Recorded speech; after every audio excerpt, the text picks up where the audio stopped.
Hello, good afternoon and good morning to Booktube, to YouTube and to Titanic Sinking Simulator Tube. I hope you're all okay. I am okay. My name is Ben. Yes, I'm okay. And well, this video is going to be a March wrap-up. It's going to be I'm going to be talking about what I read in March of 2021. This month in the UK, we have a sort of situation in the UK which is getting increasingly kind of more worrying.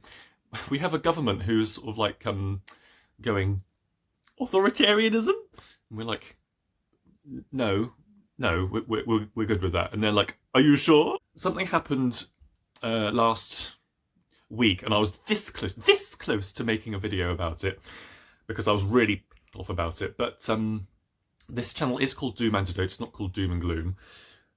So I guess we're going to talk about books as per usual instead. Although I may make a video about what I threaten to soon. But no, let's talk about books instead. So yes, in my last February wrap-up, you might, if you watched my last February wrap-up at the end of it, then you might be going, hang on a minute, what's going on here? Because in that wrap-up I said, oh, I don't know, there's going to be a March wrap-up. I want to read Middlemarch. So yeah, I basically wanted to read Middlemarch unperturbed and sort of take my time with it, because I had been feeling a little bit with Booktube and this channel that I was veering on reading for the channel rather than having the channel for the reading. Yeah, and I was sort of feeling a bit of pressure, a bit of pressure to to read for the channel. But you know, there's no pressure to do anything with this. I'm not making any money out of it, although my dad has said, you know, when he found out that I had, you know, 1,000 subscribers or something, he was like, make them pay! And I was like, no, I'm not going to make them pay. So yes, so for the first 2 months of March, I did just read Middlemarch, very, very slowly. But then the Women's Prize for Fiction happened, and then exciting times came in the post, and yes, wanton reading occurred. And yes, I ended up reading 8 books. 8 books! I'm going to try my best to be pithy. Of course not. As we all know, that's not my strong suit. So, as always, I don't expect you to watch the whole thing. There are going to be timestamps below. Right, so the first book that I read in March of 2020... Well, the first book that I'm going to talk about that I read in March of 2021 is... Exciting Times! Exciting Times! This is by Naoise Dolan. Okay, so what is this about? So this is about bisexuality! And, no, right, so it's not the book that I thought it was going to be. I don't know, I'd sort of been led to believe, or maybe I hadn't been led to believe, I just sort of assumed, that this book was all about polygamy.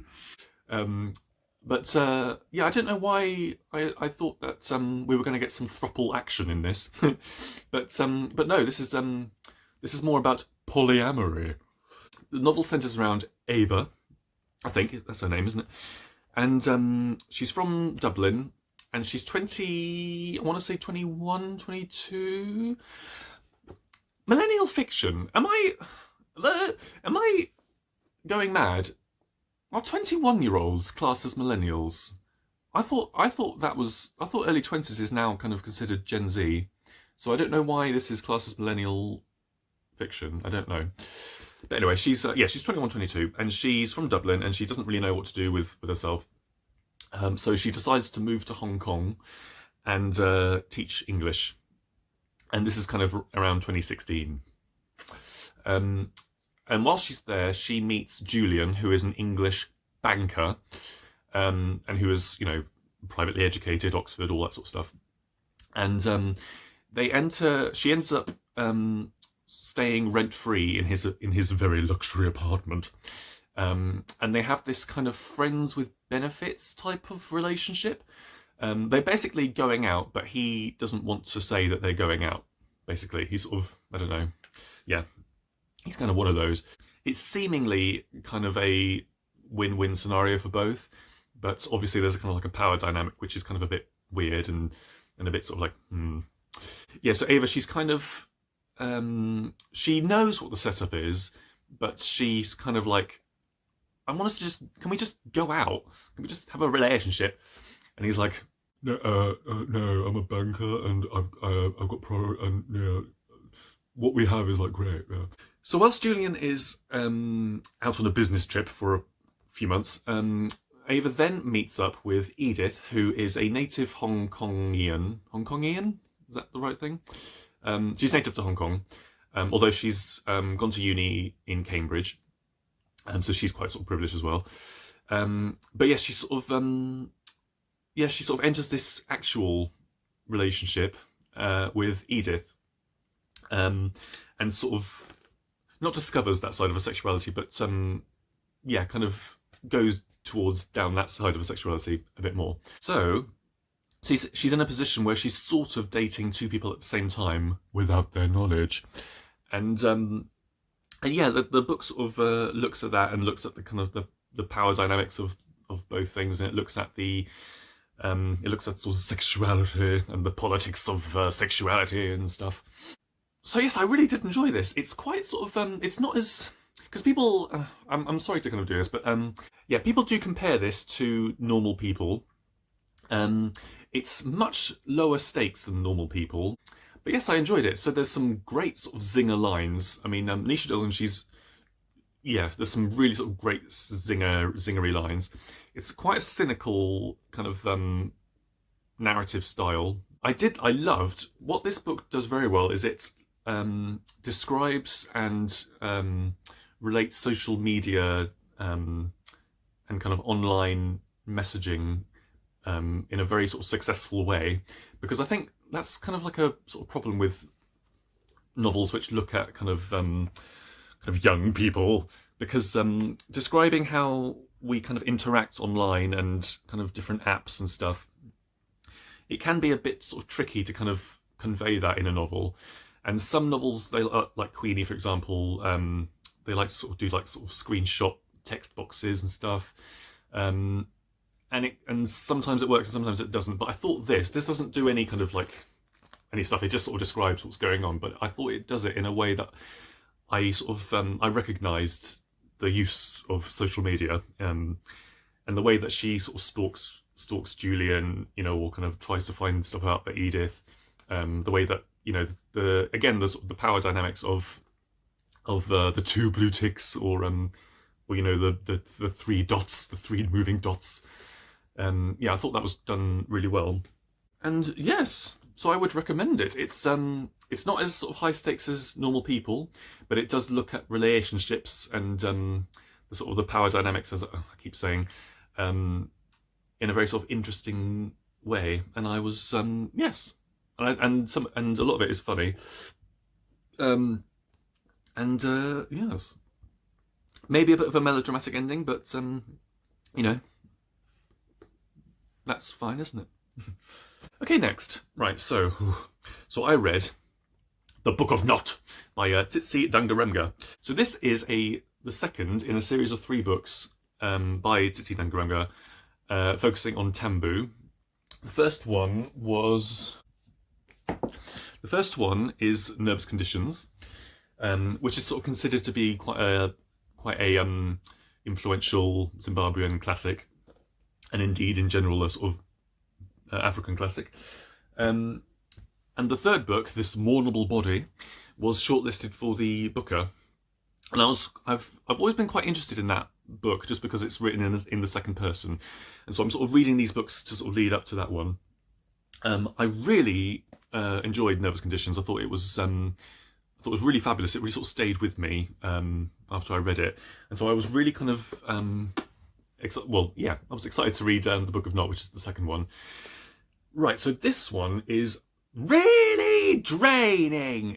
So yeah, in Nervous Conditions, the general story is that she's trying to get a decent education, Tambu, and at the end of that book, she manages to get a scholarship at quite a sort of prestigious private boarding school, which is predominantly for white students in Zimbabwe, or Rhodesia at the time.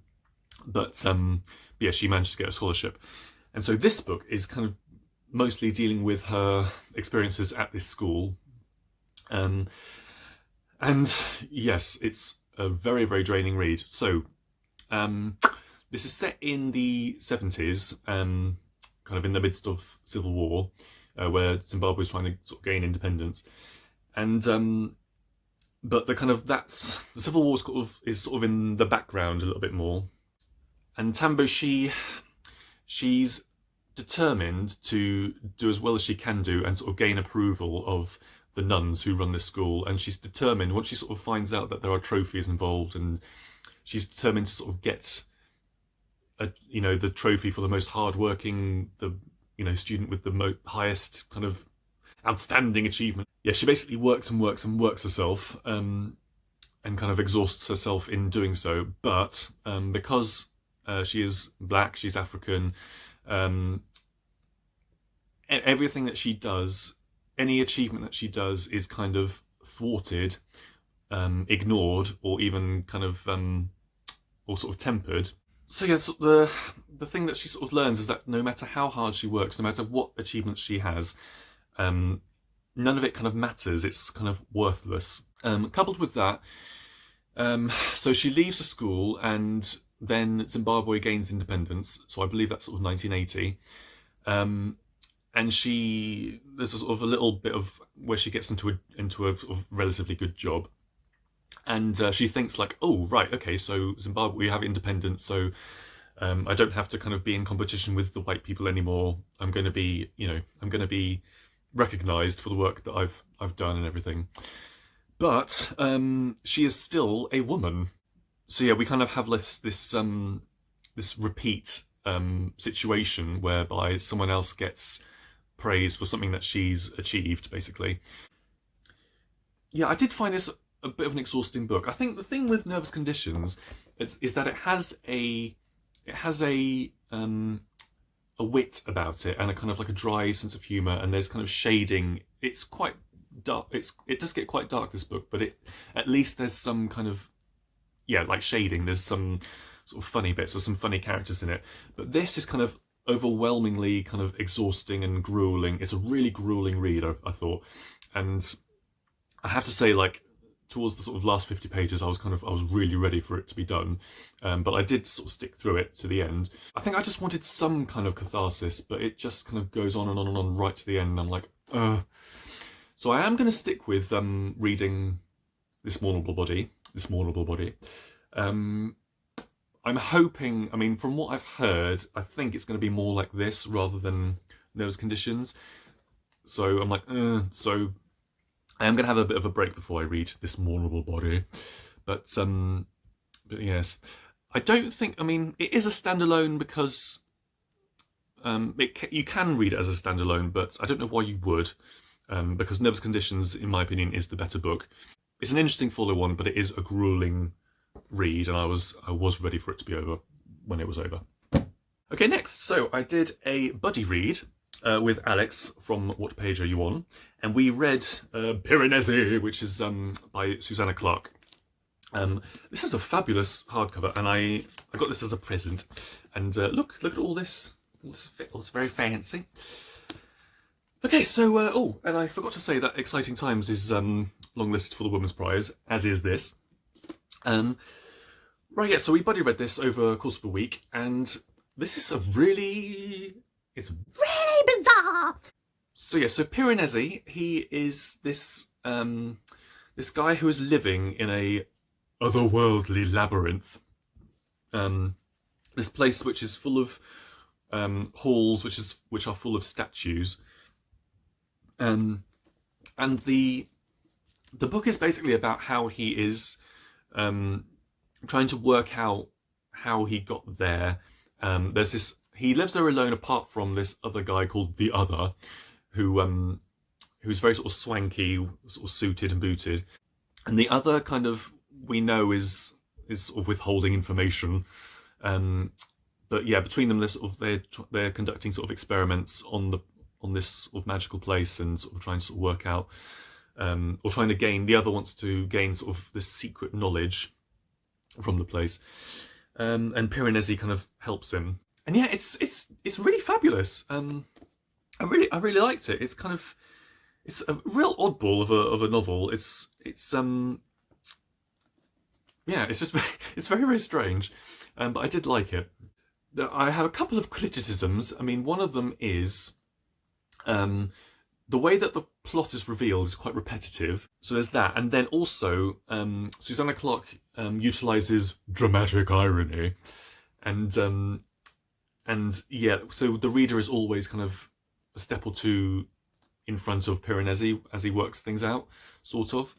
And I found that a little bit kind of like, come on, Piranesi, because he's very, very trusting and very kind of like naive and stuff.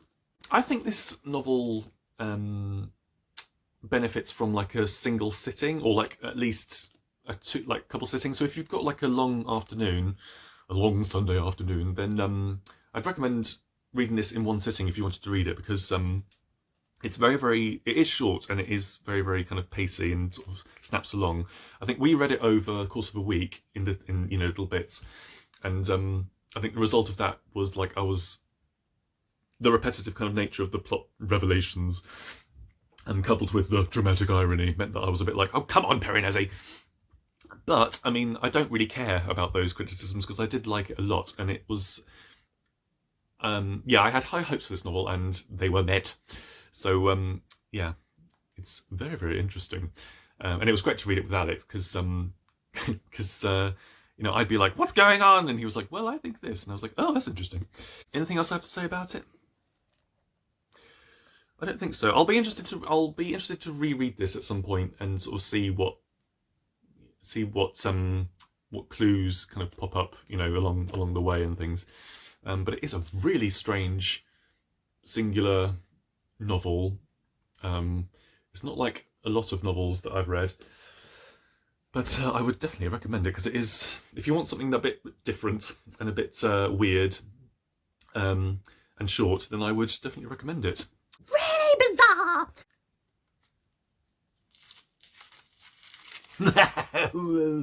Okay, next up, I read Red Lorry, Yellow Lorry. I read Red, White, and Royal Blue. On this channel, I generally read quite dirgy, quite sort of dramatic books, and I needed something just completely light and silly, and yeah, so I read Red, White, and Royal Blue. So this is a romance. It's a gay romance. Again, we're dealing with bisexuality.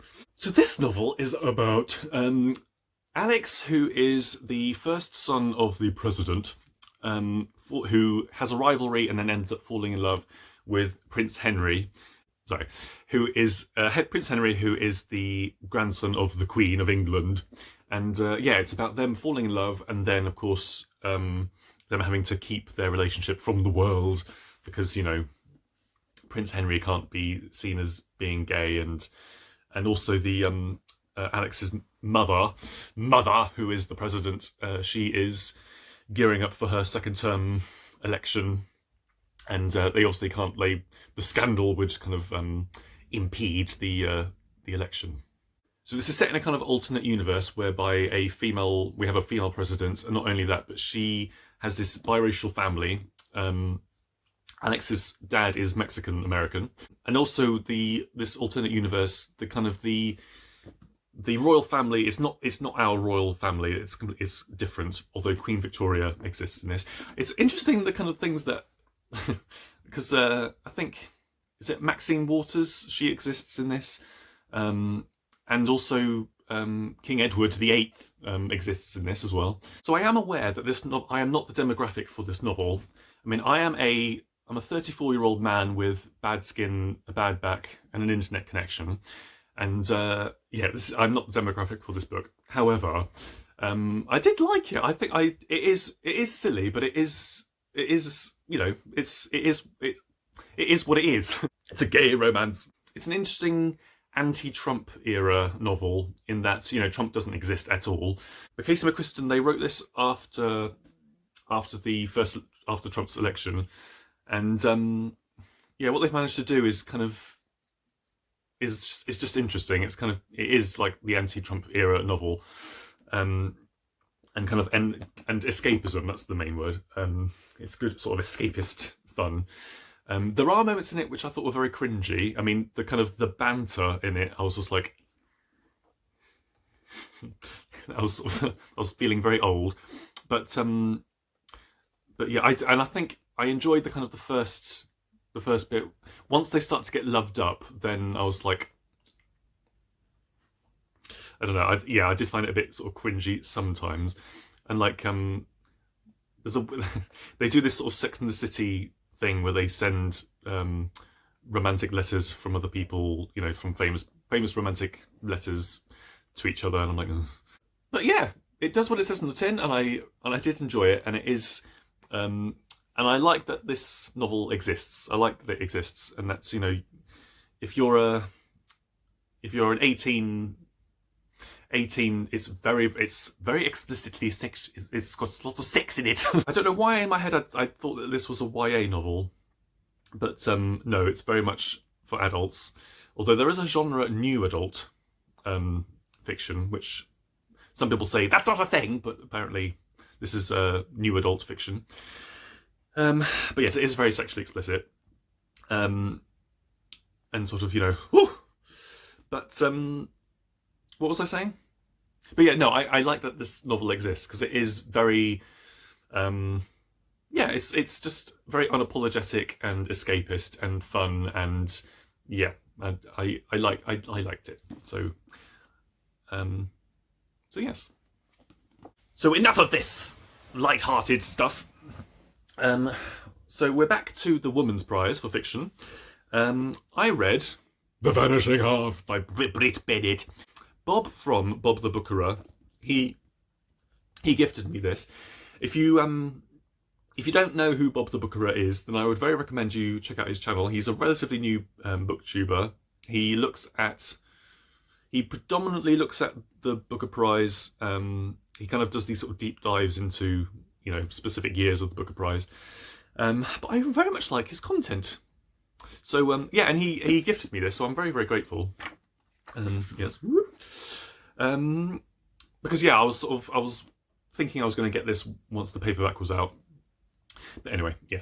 So check out Bob the Bookerer. So The Vanishing Half. So this is a hugely kind of hyped book, and the trouble with hyped books is that if you kind of get caught on the tail end of that, you can get a bit like, oh, can everyone just stop going on about this Vanishing Half business? And I found that a little bit with Hamnet last year. The hype of Hamnet sort of died down a little bit, and yeah, I'm sort of ready to sort of give Hamnet a go. But yes, I'm very, very glad I read this because this is absolutely fabulous. So yes, the basic premise, I mean, you've heard everyone talk about this basic premise, but the basic premise is that there are two twins. Well, there are twins, twin sisters. They are very light-skinned black women who, when they're 16, I think, they run away from home, this kind of very kind of off-grid town that they live in. They run away from there to New Orleans, and they end up, one of them, Stella, she ends up deciding to run away again, to pass as white. She's going to pass as white, and she's going to live her life as a white woman married to a white man. Yeah, that's how she wants to. That's what she wants to do. Desiree, the other sister, she doesn't want to do that, but she ends up marrying a very dark-skinned black man, and they have a baby, and then she ends up leaving him and stuff. But yeah, she sort of feels estranged from this sister who decided to go off and live this other life, passing as white, basically. So the novel explores colorism and race and racial identity and things like that. But what I think is so successful about this book is that it doesn't feel like an issue novel. It doesn't feel like Brit Bennett, she has, you know, the kind of the issue of colorism, and she's going to work the plot and the characters around that. It's a very, very plotty book, and the themes and the kind of the issues arise out of the plot, which is what kind of you want, really. It's very, very gripping, and it's very, very complex, and I think that she really does, particularly with Stella, who, you know, leads this sort of lives a lie, basically. I thought Brit Bennett really does do well in going into the the complexities of that and how that sort of affects Stella psychologically, and how one white lie kind of snowballs into what you have to do in order to kind of keep up this lie, that she is white. And so, for instance, she ends up living in this quite affluent neighbourhood, and a black family move in on the opposite the street. And so Stella, she feels like she has to kind of overcompensate. This is sort of set in the 70s, sort of 70s, 80s. And yes, sort of Stella feels like she has to kind of overcompensate and sort of be kind of very anti-black, along with all the other white wives on the street. And yeah, it's just really, really interesting. There is a trans character in this, and I was a bit worried, or a bit kind of wary, that that the trans character was going to be just used as a device, because you have the sort of juxtaposing things of this trans character who obviously is trying hard to present themselves in a way that truly reflects their identity, juxtaposed with Stella, who is trying to present herself as something that she's not. And so, it's like, an interesting kind of, dynamic. But thankfully, the trans character does have more to do. I'm not going to say who it is, but the trans character does have more to do than that. Yeah, and I think sort of narratively, that character, there's a narrative sensitivity to that character which I appreciated. But yeah, no, it is really gripping, and I was really kind of like, ooh, yeah, it's a thing with big hyped novels where everyone's like, oh, I loved it, because then you can sort of have, like very, very, very high hopes for it, or very sort of high expectations. But I would recommend it. It's pretty good. And that means that I've now read 4 books of the Women's Prize for Fiction long list. And interestingly, I mean, Brit she, in her sort of reaction video, she was talking about how on earth the list is kind of a bit weird, because, how can you have all these books, which are so different? How can you judge between them? But yes, no, I'll be interested to read some of the others, particularly when there's a few of them which are being published in paperback end of April, and by then we'll know what the shortlist is as well. So yes, I'll be interested to see what they prioritise, if they sort of prioritise literary fiction like this, or more kind of the more sort of cosy fiction that seems to be on there. So we shall see.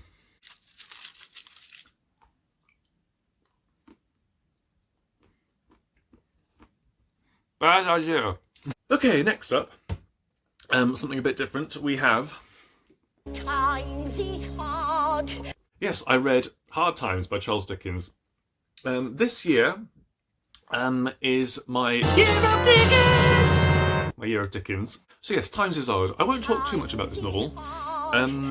So yeah, you have Thomas Gradgrind, who is the father of Louisa, and he's brought up his children on facts and to be very kind of like, no emotion, no art and no poetry and no nothing, no fun. You have to learn everything through facts and yes, you have to sort of know exactly what a horse is and stuff, and science and things. And that sort of philosophy in the fictitious town of Coketown, which is this very sort of industrial, very sooty, pollution-y, chimneys, everything. That's kind of like the overall thing in this town. Utilitarianism.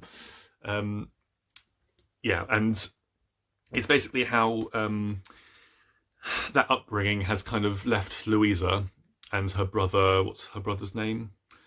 Oh, I can't remember. Her brother.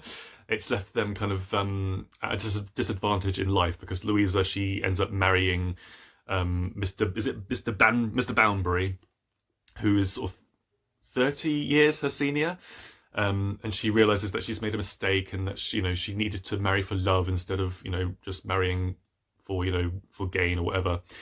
And yes, and that's the sort of the big message of the book, and it's also a bit of a critique on utilitarianism, which basically, in the context of this book, is it's actions for the greater good. It's what is for the greater good of society. So it's the greatest happiness for the greater number of people.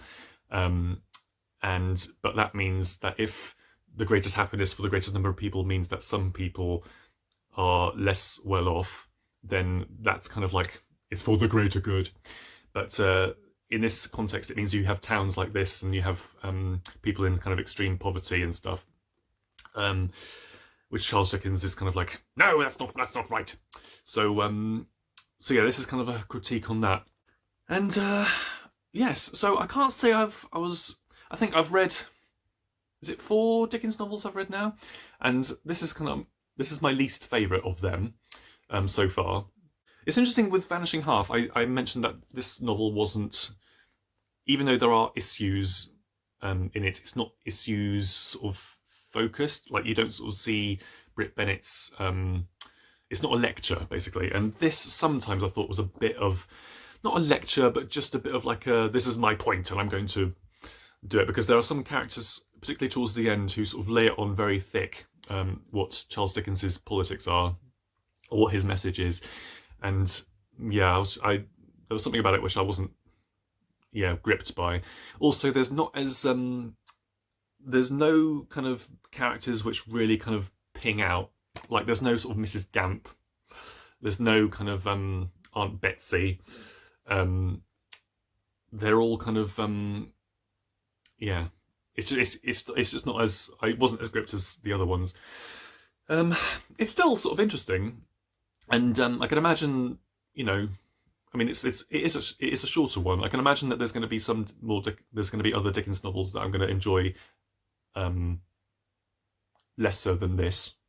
But still, yeah, it's kind of it wasn't my favourite Dickens so far. Times is hard. So the penultimate book that I read was Love After Love. This is by Ingrid Persaud. Right, so this is about love in all its guises, and it's set in Trinidad, and many people really love this novel. Unfortunately, I'm really sorry. I had some issues with it. This is set around It's set around 3 characters. You have Betty and Solo, her son, who and Solo's father has died, but who was a really nasty, violent alcoholic. So yeah, he dies, and then Betty brings in a lodger called Mr. Cheaton, who is this gay man. He's a teacher, and I really loved the first 100 pages of this, because this is kind of like a sort of found family thing. Mr. Cheaton, he ends up sort of becoming a father figure to Solo as he grows up, and sort of becomes a teenager. And the first sort of 100 pages or so of this, I really loved this a lot, because it's about this kind of found family. It's about messy Betty, as I like to call her, and her kind of very bad choice in boyfriends and things. The lifestyle in Trinidad, and the food and stuff, and just the funny kind of things they get up to. I really liked the first 100 pages. Then there's an evening where secrets are revealed, and sort of major nasty secrets are revealed, and this kind of separates the 3. So Solo, he ends up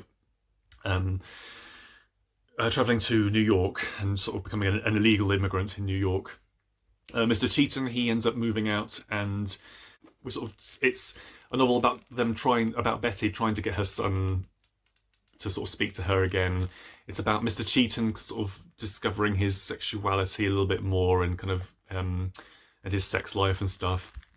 On an island in Trinidad, in a country where homosexuality is not looked upon in a sort of mainstream kind of accepting way. I had a look, and homosexuality was only decriminalised in Trinidad in 2018. And this kind of like covers many years, so yeah. I've heard a lot of gay booktubers say how pleased they were with the representation well, with Mr. Sheaton's character and the way that his sexuality is talked about and described. And for me, I don't know. I thought it was a little bit tropey, and I think I just wasn't in the mood for kind of like a gay bashing novel, and I could sort of just see. I didn't see where it was ultimately going, but I just, I could sort of just see what it was leading up to. And I just wasn't in the mood for that, I don't think. I do think, in the book's defence, that I am looking at this through a British gaze. And so, it is important to remember that there are still places in the world where, there are still a lot of places in the world where homosexuality is, it's dangerous to be gay and be openly gay. And that's definitely the case here. I rewatched Charlotte from Coyne Reads. I rewatched a wrap up of hers where she talks about this book, and I was really grateful I did that, because she gave a trigger warning for self-harm, which is in this book. And blimey, I mean, I'm so glad that I saw that, because there's kind of mental health stuff and self-harm, and particularly kind of very intense, like nasty self-harm, which once it kind of happens is sort of non-stop for a large section of the book. I don't know. It just, there was something about that which I don't know whether it was done. I can't say whether it was done very. I don't know. It just kind of like, it didn't really sit well. I didn't like it. I mean, of course I didn't like it, but just the way it was done narratively, I wasn't too keen on it. If the book was was majority Betty's first person perspective, I think I would have liked it more, because I enjoyed her bits more. But yeah, overall, I've just I was just a bit like, oh, I was a bit disappointed in it. Also, she gets her dating apps mixed up, Ingrid Persaud. So I was like, you don't swipe on Grindr, but I mean, don't listen to me, because I am very much in the minority in not in being disappointed in this novel, because a lot of people love it. It won a big award, and yes, don't listen to me, because it's very likely that you will like it. So last of all, we have a bit of a whopper. We have Middlemarch by George Eliot. So before we just get into this novel, I just want to talk about the edition, because this is a Wordsworth Classics edition, and it's a nice edition, isn't it? I mean, I like this. It's very aesthetically pleasing and nice. I'm not being sponsored by Wordsworth Classics, but I like this one, because Wordsworth Classics, they do have a bit of an infamous reputation for their covers, and I mean, some of the previous editions of Middlemarch are fabulous. I love them, and I did have a quick look at some of the other covers of some of the other books, and they're fabulous. I mean, I mean, their whole ethos is to kind of like, classics should be for everybody, and so they try to make the editions of their books fairly cheap. I think in the UK they're sort of like £2.50, and so that means that obviously they can't, they usually, or in the past, they haven't really they've sort of gone for cover art which is quite sort of photoshoppy and stock image stuff. My favourite of all is the Who Put the Glad in Gladiator Iliad cover. I love that cover so much. I want to get a poster of it. I just think I love it. But this is nice, isn't it? It's very sort of simple. Yeah, I can imagine this sort of on a sort of Penguin Classic-y sort of modern English library sort of thing. Also this edition, all editions are usually about 900 to 1,000 pages. This is just shy of 700 pages. And I was a bit worried that this was abridged, but it's not. It's complete and unabridged. But the text is very, very small, so just be aware of that if you're going to get this edition. But anyway, so what is Middlemarch about? Well, it's about the sort of the lives and the trials and tribulations of the inhabitants of Middlemarch around sort of 1830-ish. And the novel kind of looks at, there's kind of three separate kind of love plots, which are kind of like the main the main sort of things, focus of the novel, but then there are other there's loads of other characters and different kind of things that are going on. It took me a while to sort of get into the groove of the book, because the language is, for me, it was a little bit more difficult to get into. I was very glad I'm not alone in this, because I watched Svea from, I really hope I get your name right, Svea Sheikh? Is that right? I really hope it is. But she was talking about, she's another booktuber a new booktuber that I really would recommend that you look at. Yeah, she was sort of saying how she was really enjoying it, but it was taking her a little bit to sort of get into the groove of it. And yeah, because the language is quite, it's very sort of complex, and yeah, it's 19th century prose basically. But so yeah, there's three sort of love plots. I mean, we have Dorothea. So she's kind of like the heart of the novel. At the beginning of the book, she has a couple of suitors, and she kind of she's very, very intellectual, and she kind of wants to learn and kind of improve herself intellectually and mentally and stuff. And instead of marrying the sort of the swarthy, hello, Sir James Cheetham, she ends up marrying Mr. Is it Casaubon? Mr. Casaubon, who is really boring. This sort of very intellectual. Oh, yes, Dorothea. If you marry me, I will teach you all about the things in my library. And for some reason, Dorothy is like, yes, I'm going to do that. That's what I want to do. And so she marries Mr. Casaubon. And but very, very quickly she realizes the mistake that she's made, because you should have married for love and not because someone's very, very clever and you're going to learn a lot from him. Library. And then Mr. Casaubon's younger second cousin, Will Ladislaw, he's kind of much more arty, and he's much more sort of like, yes, him and Dorothea, they sort of slowly kind of form this kind of like, oh no, we actually love each other. Oh no, what are we going to do? Because Mr. Casaubon is very sort of like, So yes, so that's the kind of like the forbidden love plot. And then you have a sort of an unrequited plot with Mary and Fred. So Fred and Mary, they're kind of childhood friends, and they really want to be together, but Fred is a bit of an idiot. And Mary, towards the end, Mary has some fabulous lines, doesn't she? Yeah, Mary's like, I will marry you if you weren't such an idiot. And so Fred's like, oh, I'm sorry. I gambled away my life savings, sorry. So you got that. And then the third plot is kind of this example of rushed love. So you have, what's his name? What's the doctor's name? Oh, Mr. Lydgate. Yeah, so Mr. Lydgate, he's the sort of the new doctor in town, and he very, very quickly gets married to Rosamond, who's the sister of Fred. And Rosamond is very vain and very kind of she expects fine living, and Mr. Lydgate realizes, oh dear, I've married this woman who's very vain and stuff. So it is long. Some people say it's really boring, but and a bit of a slog.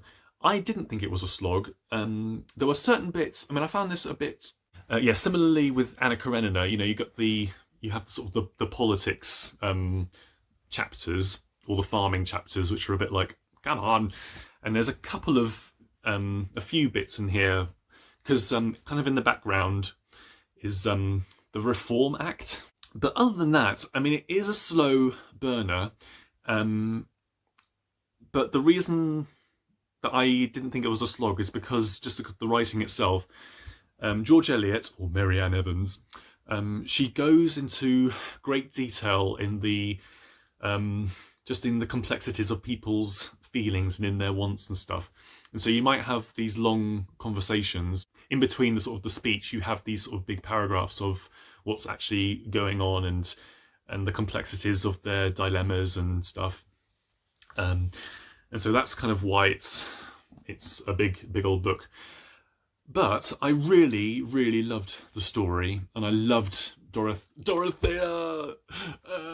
and it's got everything. I mean, it's got like like a murder plot, an attempted murder plot, and it's got, an old miser man who, leaves, who there's like 2 wills and stuff, and then you've got these 3 love plots, and there's just there's loads of stuff in it. And Mrs. Cadwallader, I love Mrs. Cadwallader. Well, and yeah, I just think it's really gorgeous. And I mean, particularly with Dorothea and Will, I mean, in the second half, there's like 2 or 3 scenes where they're sort of alone together, and the sort of the tension, the romantic tension, is sort of like. So yeah, I would very much recommend it. I mean, some people say this is the greatest novel written in English, and yeah, maybe it is, maybe it isn't, but I really loved it. I really loved it. I really loved it. It's just very good. I really liked it. So do read it. I mean, there's some really amazing sentences in it. Even though it was difficult for me to kind of get to grips with the 19th century prose sometimes. I just love the way it kind of explores love and morals and life and love and everything. I just thought it was gorgeous. So yes, Middlemarch, very, very good.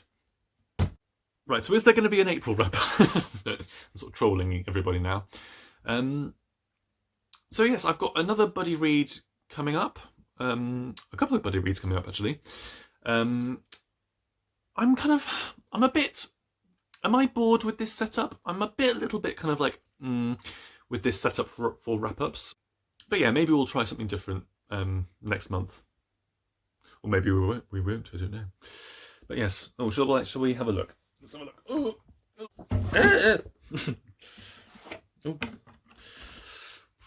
Yes. Oh gosh, look at all these. I read all these this month, and I said I wasn't going to. Yes, that's an interesting mix, isn't it? If I do say so myself.